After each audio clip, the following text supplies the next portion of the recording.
चर्चा है वर्तमान में डेंगू की। भाई साहब, इससे इस समय डर उतना ही लग रहा है जैसे कोरोना से लगा था। रीजन ये है कि हमारे शहर में जहां मैं रहता हूं वहां पर हॉस्पिटल्स में बेड खाली नहीं है, ऐसी सूचना आज से 10 दिन पहले ही सर्कुलेट हो चुकी थी। डेंगू ने इस समय पर बहुत सारे क्षेत्रों में हालात खराब कर रखे हैं। अब डेंगू की वजह से लोगों के मरने की खबर भी आना बाहर आ चुकी है। धीरे धीरे इसकी वजह से लोग बीमारी की तरफ तो बढ़ ही रहे थे और अब इसकी वजह से मौत की तरफ भी बढ़ रहे हैं। क्या है ये डेंगू, किस प्रकार से ये लोगों के लिए जानलेवा सिद्ध हो रहा है? और डेंगू की जब हम चर्चा करते हैं तो वहां पर एक टर्म निकल कर आता है और वो क्या आता है? वो टर्म आता है साथियों प्लेटलेट्स। तो हम आज के सेशन में सीखने वाले हैं कि डेंगू किस प्रकार से प्लेटलेट्स को खत्म करता है, प्लेटलेट्स के लिए संकट कैसे उत्पन्न करता है। आज के सेशन में आप ये सीखने वाले हैं, ठीक है। सबसे पहले डेंगू कैसी बीमारी है? सबको पता है मच्छर के काटने से होती है। लेकिन दूसरा सवाल, डेंगू मच्छर के काटने से होता है ये तो सत्य है, लेकिन क्या वायरस जनित बीमारी है कि बैक्टीरिया जनित बीमारी है? कमेंट बॉक्स में बता दीजिए। चलिए मैं आपको बताता हूं, यहां पर आपके सामने सारी बातें मैं आपको सिखाता हूं। सर, बिहार पीसीएस का फॉर्म फ्री बिहार वालों के लिए, हम अदर स्टेट वालों के लिए हमारे फंडामेंटल राइट। अनुराधा बिल्कुल है, लगा दो बेटा रेट। चलिए, तो डेंगू के दौरान निम्न में से किसके अंदर गिरावट होती है? तो साथियों प्लेटलेट्स में गिरावट होती है। आप में से बहुत सारे विद्यार्थियों को ऑलरेडी ये पता होता है कि भाई डेंगू के अंदर जो लिमिट है हमारे शरीर में प्लेटलेट्स की वो 1.5 लाख से 4 लाख के बीच में स्वस्थ शरीर में होनी चाहिए। चलिए मैं आपको थोड़ा सा पहले ब्लड का कॉन्फ़िगरेशन बताता हूं, है ना। विद्यार्थी प्रोटोजोआ तक लिख रहे हैं। बेटा ये वायरस जनित बीमारी है ना, याद रखिएगा। डेंगू जो है उसके वायरस का नाम, खुद का नाम डेंगू है, उसके अंदर 4 टाइप हैं, टाइप 1, टाइप 2, टाइप 3, टाइप 4। ये वायरस जनित बीमारी है और मच्छर के काटने से फैलती है, ठीक है। और जो अभी इंडियन एक्सप्रेस में चीज निकल करके आई वो क्या है कि जो एंटीबॉडी बनते हैं ना डेंगू के दौरान शरीर के अंदर, अब आपको ये तो समझ में आ गया कि वायरस है तो वायरस का एंटीबॉडी भी शरीर में होगा। तो जो एंटीबॉडी बनते हैं हमारे शरीर में डेंगू के दौरान, वो हमारे शरीर के अंदर प्लेटलेट्स को भी खा जाते हैं। यानी हमारे प्लेटलेट्स के अंदर कमी लाने के लिए जो कारक जिम्मेदार है ना, वो कारक कौन सा है? हमारे शरीर में प्लेटलेट्स के अंदर कमी लाने का कारक खुद हमारा एंटीबॉडी है, जो डेंगू से हमारी रक्षा करने के लिए बन रहा है। इसीलिए आपने कई बार सुना होगा कि डॉक्टर्स बोलते हैं कि प्लेटलेट्स में कमी हुई है, अपने आप अब बढ़ना शुरू हो जाएगा, क्योंकि शुरुआत में प्लेटलेट्स को भी हमारा जो है एंटीबॉडी सिस्टम वो खा जाता है। ऐसा इंडियन एक्सप्रेस के अंदर छपी हुई खबर से निकल के पता चलता है, ठीक है। चलिए अब मैं आपको थोड़ा ब्लड का कॉन्फ़िगरेशन बताता हूं। हमारे शरीर में जो ब्लड है उसमें प्लाज्मा 55% होता है और जो बाकी कोशिकीय तत्व हैं वो 45% होते हैं। उन 45% में red blood cell, white blood cell और प्लेटलेट्स होती हैं। ये तो हमारे शरीर में रक्षा का कार्य करती हैं, ये हमारे शरीर के अंदर ऑक्सीजन के परिवहन का कार्य करती हैं और ये हमारे शरीर के अंदर थक्का बनाने का, रक्त का क्लॉट बनाने का कार्य करती हैं। देखिए इरिथ्रोसाइट्स क्या कार्य करती हैं? ऑक्सीजन के परिवहन का कार्य करती हैं। White blood cell that is leucocytes, ये क्या कार्य करती हैं? हमारे शरीर के अंदर बाहरी आक्रमणों से यानी हमारे शरीर की सुरक्षा करती हैं, सुरक्षा तंत्र है ये। और प्लेटलेट्स क्या करती हैं? थ्रोम्बोसिस की प्रक्रिया, अर्थात हमारे शरीर में अगर कहीं कट लग जाए तो कट लगने से वहां पर जो रक्त का थक्का बनाने की प्रक्रिया है वो प्लेटलेट्स करती हैं। अगर हम परसेंटेज के आधार पर बात करें तो पूरे शरीर में जहां 55% प्लाज्मा है वहां पर 44% रेड ब्लड सेल है, बाकी 8% जो बची हुई हमारे ब्लड के अंदर परसेंटेज रही उसमें प्लेटलेट्स और व्हाइट ब्लड सेल दोनों शामिल होती हैं। ये जो प्लेटलेट्स 1% के अंदर यहां शामिल होती हैं, यही प्लेटलेट्स हैं जो आजकल डेंगू के कारण शरीर में कम होती हैं। अर्थात ये जो ब्लड के अंदर थक्का बनाने के अंदर काम में आने वाली 1% से भी कम कुल रक्त का जो हिस्सा प्लेटलेट्स हैं ये डेंगू के अंदर कम हो जाती हैं। अब आप पूछेंगे तो फिर क्या होता है? होता यह है कि आपने कई बार देखा होगा डेंगू का जो गंभीर रोगी होता है उसके मसूड़ों में से खून आने लगता है। मसूड़ों में से खून आने का मतलब हुआ उसके जो गम है उसमें से ब्लड आने लगता है।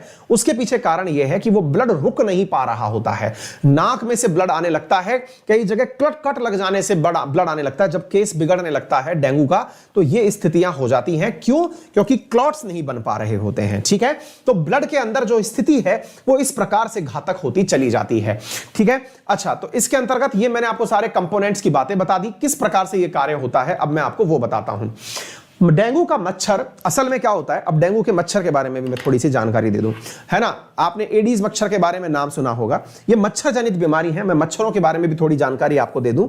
एडीज मच्छर ही है जो chikungunya, dengue, lymphatic, filaria, rift valley बुखार और पीला बुखार, जाइका वायरस, इन सब के लिए जिम्मेदार है। मादा एनाफिलीज नहीं है। मादा एनाफिलीज मलेरिया के लिए जिम्मेदार है, मलेरिया के लिए एनाफिलीज जिम्मेदार है, और एडीज जो है वो डेंगू के लिए जिम्मेदार है। अब मैं आपको बताता हूं होता क्या है कि ये जो मच्छर है, ये मच्छर हमारे शरीर में आता कैसे है, मतलब वायरस को एंट्री कैसे कराता है। असल में ये जो वायरस है वो रहता मच्छर के अंदर है। अब मच्छर के अंदर रहते समय मच्छर को खाने के लिए पोषण की आवश्यकता होती है। मच्छर खुद के लिए भी भोजन प्राप्त करना चाहता है, तो मच्छर भोजन के रूप में जो खाद्य पदार्थ है ना, वो तो प्राप्त करता है पोलन ग्रेन से, फूल के ऊपर जो पराग कण है उनसे ये भोजन प्राप्त करता है। और रक्त के लिए ये इंसानी रक्त चूसने आता है। अब वो जब इंसानी रक्त चूसने आता है तो अपने उसी डंक के माध्यम से शरीर में वायरस की एंट्री करा देता है। वो वायरस शरीर में आता है, यानी मच्छर जो है वो इस इंटेंशन से आपके पास नहीं आता है कि आपको वायरस देके जाना है, नहीं, वो आता तो खुद के काम के लिए है। उसे रक्त आपके शरीर में से पीना था, जो मच्छर का कार्य है, लेकिन वो उस काम को करते समय अपने साथ में जो गंदगी लेके आया वो शरीर में गिफ्ट करके चला गया। दैट इज डेंगू बुखार। ठीक है, अच्छा, बचे कैसे? बचने का तरीका क्या है? बचने के तरीके में नंबर 1 तरीका कि आपके जो प्लेटलेट्स कम भी होते हैं, इसमें सबसे ज्यादा जो डॉक्टरों के द्वारा सुझाई गई बातें हैं उनको पहले लक्षण से आप पहचान लें कि आपके शरीर में अगर कुछ ऐसा हो रहा है, क्योंकि इस बीमारी का नाम, डेंगू बीमारी के अंदर जो सबसे बुरा नाम दिया जाता है, इसका नाम है वो हड्डी तोड़ बुखार।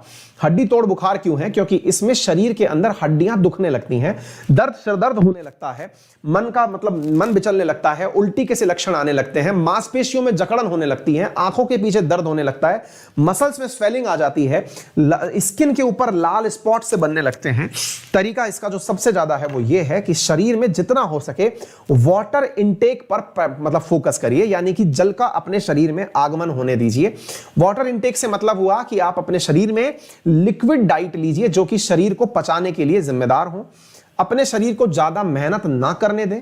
बुखार का पता चलने के बाद प्रॉपर रेस्ट करें, इधर उधर खेलकूद ना मचाएं। मुश्किल से 3 से 4 दिन में इसका सर्कल पूरा हो जाता है और व्यक्ति के अंदर वापस से प्लेटलेट्स बनना शुरू हो जाता है। प्लेटलेट्स डाउन होते हुए जब 10,000 से नीचे चली जाती है तो प्लेटलेट्स ट्रांसफ्यूज करनी पड़ती हैं, यानी कि आपके शरीर में दूसरे शरीर से प्लेटलेट्स डालनी पड़ती हैं। प्लेटलेट्स डालिए या ब्लड डालिए, दोनों ही स्थिति में आपको ब्लड ग्रुप मैच करना पड़ता है। और प्लेटलेट्स डालने का जो कार्य है वो शरीर में प्लेटलेट्स की वृद्धि के लिए होता है।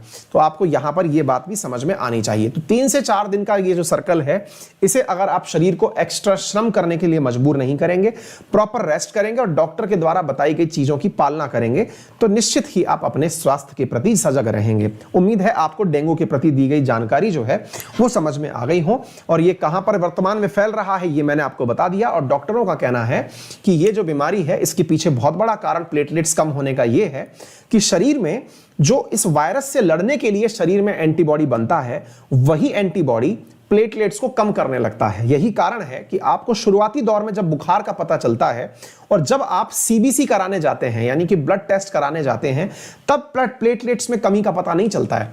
प्लेटलेट्स एक दिन बाद पता चलती है कि प्लेटलेट्स कम हो गई हैं, और वो भी दिन में कई बार फिर टेस्ट करवा के देखते हैं कि हाँ भाई अब प्लेटलेट्स कम तो नहीं हो गई, क्योंकि ये बुखार होने के बाद शरीर अपने आप एंटीबॉडी बनाना शुरू करता है। एंटीबॉडी बनना जो है वो एंटीबॉडी उस वायरस को तो खाता ही है, साथ में प्लेटलेट्स को भी खा जाता है। ऐसी स्थिति में शरीर में प्लेटलेट्स की काउंटिंग कम हो जाती है। उम्मीद है आप लोगों को यह बात समझ में आ गई हो, ठीक है ना। चलिए आगे बढ़ते हैं। तो उम्मीद है आपको यह बात समझ में आ गई होगी। मच्छरों से एनर्जी फूलों के पराग और प्रजनन से प्राप्त करता है और ब्लड की पूर्ति के लिए ये इंसानों को काटता है, जिससे ये होता है सारियों। ठीक है, उम्मीद है आपको बातें क्लियर हो गई होंगी। यहां तक सारी बातें समझ में आ गई हो तो बहुत बढ़िया है।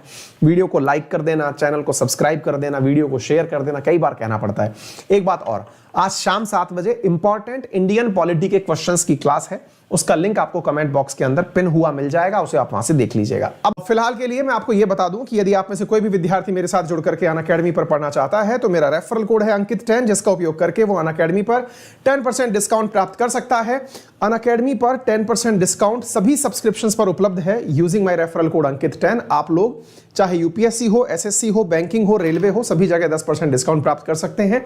एसएससी में मेरा कोर्स वर्तमान में चल रहा है, आप उसे ज्वाइन कर सकते हैं। इसी प्रकार से मेरी स्पेशल क्लासेस रोजाना शाम को 7 बजे होती हैं, आप उन्हें ज्वाइन कर सकते हैं। आज के कोई भी विद्यार्थी अनअकैडमी पर मेरे साथ जुड़कर पढ़ना चाहता है तो अनअकैडमी पर हमारे कोर्सेज उपलब्ध हैं। आप मेरा रेफरल कोड अंकित10 यूज करके 10% डिस्काउंट के साथ कोर्सेज को ज्वाइन कर सकते हैं। आपके लिए 10% डिस्काउंट अनअकैडमी पर मेरे रेफरल कोड अंकित10 से उपलब्ध हो जाता है। वीडियो अगर आपको अच्छा लगा हो तो आप वीडियो को लाइक कर दें, चैनल को सब्सक्राइब कर दें, साथियों से इसे शेयर कर दें। फिलहाल के लिए इतना ही। अपना ख्याल रखें और इस क्लास की पीडीएफ क्लास के कंप्लीट होने के बाद में आपको हमारे टेलीग्राम चैनल अंकित अवस्थी सर पर उपलब्ध हो जाएगी। किसी भी प्रकार की सब्सक्रिप्शन रिलेटेड क्वेरी करने के लिए आप हमें संपर्क कर सकते हैं। Unacademy learning app mobile application है जो कि गूगल प्ले स्टोर पर उपलब्ध है। आप उसे वहां से डाउनलोड कर सकते हैं और कोर्स वहां से आप परचेज कर सकते हैं। अनअकैडमी पर यूपीएससी के ऊपर जबरदस्त ऑफर चल रहे हैं। उन ऑफर्स में से आपको जो भी कंफर्टेबल लगे, क्योंकि 25% डिस्काउंट इस समय ऑप्शनल की फीस पर दिया जा रहा है। मात्र 53,000 रुपीज में आपको यूपीएससी का सब्सक्रिप्शन अवेल किया जा रहा है। आप उसे ज्वाइन कर सकते हैं by using my referral code अंकित10। Thank you so much. अपना ख्याल रखें, बड़ों का सम्मान करें, छोटों को प्यार दें, अपना व्यक्तित्व इस प्रकार से विकसित करें कि महिलाएं आपके साथ सुरक्षित महसूस करें। धन्यवाद।